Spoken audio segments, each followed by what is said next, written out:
Okay, let's go to Columbia, where Pamela is on the line. Hi, Pamela. How are you today? Good. How are y'all? Doing very good. Good. What's I up? have a question. Yep. Okay. I adopted a dog from a no-kill shelter that rescued him from a kill shelter last June, and he is scared of everything. I think that he might have been abused, and I just want to know if there's a way I can get him out of being scared of every little thing. He runs from everything. Yes, ma'am. There is. It's never going to be perfect, and you're never going to be all the way over it. But the thing to start with is, and this is for for really everything. I think the basis for all behavior issues and nervousness and things like that is we have to have a good base as far as like obedience things first. And so the sit, stay, things like that where we have a good relationship with him, regardless of what else is going on around him.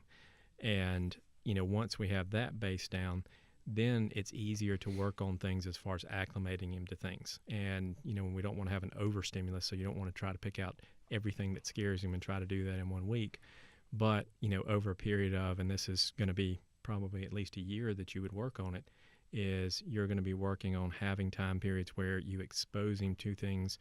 And if we've got that trust level and that obedience and doing well together and that good relationship between just you and him, then you can help him acclimate to those things by small amounts of exposure and small amounts of exposure, whether it's sounds, people, other dogs, things like that. And it's a very slow process. Now, if we have ones that are really, really, bad, it may be that to get over that hump to start with, things that we've talked about before on here is that you had to, use some medications, like anxiety medications. And the thing we always, that, in my mind and a lot of people's mind, you don't want to, we're not trying to make them a zombie and make him so sleepy that he forgets about it. You want to give something to give him a tool that he can have to take some of that anxiety away so that he can learn from that acclimation and learn that everything's okay. Other things that, non-drug things that you can do or try that may help or may not help. Had some clients that have loved, like the Thunder Shirt things. Mm-hmm. Some, probably more that said they didn't think they helped, but I've got a lot of clients who swear by them and think they help wonderfully. Right. Things we talk about pheromones for cats. There's not as much about for dogs, but there are, dog appeasing pheromones or DAP that's made in a little collar, looks like a flea collar. Made in a diffuser that you plug in to the wall like a Glade plug-in, and it diffuses through the environment, and those things can have some calming effect. And then there are also some products now that are natural components that have some calming effect to them too. And now those, there's some that are good, some that some of them may lean more towards sedating. Even though it's a natural product, that's really a sedation that's the calming effect, and that's kind of what we want to guard against. Is like I said, we want him to be able to function and learn. That we don't want him not, we don't want him to not be able to remember what we're trying to teach him, and so it's a very slow process.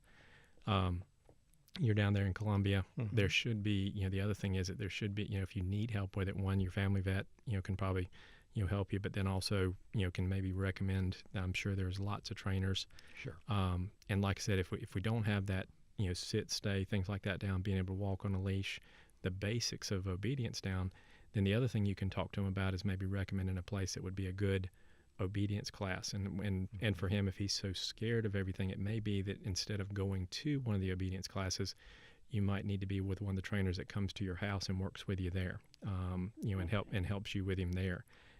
Because like I said, all these things are great, as far as acclimating them and all that, but if you don't have that bond that the sit, stay, walking on a leash, those things with you, then it's going to be hard to reassure them about things and help them. Because if it's that he wants to be in your lap all the time or he wants to be held all the time, then, our heart's telling us that that's the thing to do to make him feel better. But really, we're sort of reassuring him that there's something to be scared of. Right. And so we want him to... He's a little bit better than when I first got him, because I do have a Chihuahua. Yes, ma'am. Okay. So if the Chihuahua comes to me to be loved on, then it's like he gets jealous, so he'll come to Right. me. And Yeah. so that's the Be thing. petted. Right. And Right. that's the thing that you want to have happen is you want that bond with you. Right. Because before you can really help him with a lot of those other scared things, that bond with you has to be there. And that's one of the things. It's not, there's a lot of conflict. We talk about all this conflicting information that you get. Sure. There's different sides of that coin. There's the Caesar way that is sort of a dominance and submission thing, Right. which a lot of certified behaviorists really don't agree that that's the best way to build a relationship with your pet. And so, really, when we say obedience, we're not talking about making them submit. We're talking Right. about them. That's a bond that you have where they trust what you're saying and they trust to do what you're asking them to do. And that's really where you're going to be able, once you have that, then that's where you can help him with all the other things too. Right. Okay. But He a King Charles Spaniel, and he's a great companion. Yes, ma'am. Oh, yeah. yeah. They usually I are. get him to play. Yeah. Yeah, they usually- they've been selected as a breed for Yeah. being great, essentially almost lapdogs to Yeah. the royalty Yeah. for, many, many generations. But I just want to echo what Bobby said, because it's really important not to reinforce or feed the anxiety. And we see it a lot when our pets become fearful of thunderstorms or, fireworks displays or whatnot. And if we feed that anxiety, we're just going to perpetuate it. Right. And when we say that, it's hard to quite understand that. But, Right. because when they're shaking, trembling, want to jump in your lap and you hold them tight and all that, then we're sort of helping them. And I mean, we think we're helping them, but Right. we're really helping to reinforce that fear. Right. And so in times like that, we don't want to sit there and hold them and pet them and love them and talk to them and all. You want to interact with them, Right. but in a distracting way. Right. We're not going to sit there and Right. play. It's business as usual. Right. This is not a major event here. Right. The life is going on. We're doing our business. Let's not focus on this. And the more fuss that we make about it, the more it kind of reinforces that anxiety, that phobia, or whatnot. Okay? He won't lick you. He won't anything. He won't do anything. Uh-huh. Well, and there are different personalities to Oh, different yeah. dogs, and Sure. so we can't expect one to be exactly the same as the other, and that's what makes life great, just like with Right. us. But so he may never want to lick you, Right. but Okay. Right. there certainly is that relationship that y'all develop that will enhance you helping him as far as all the other things he's scared of. Okay? Okay. All right. Thank y'all. Thanks, Yes, ma'am. Pamela. Good luck. Okay. Bye. Okay. Bye. Thank you. Bye-bye.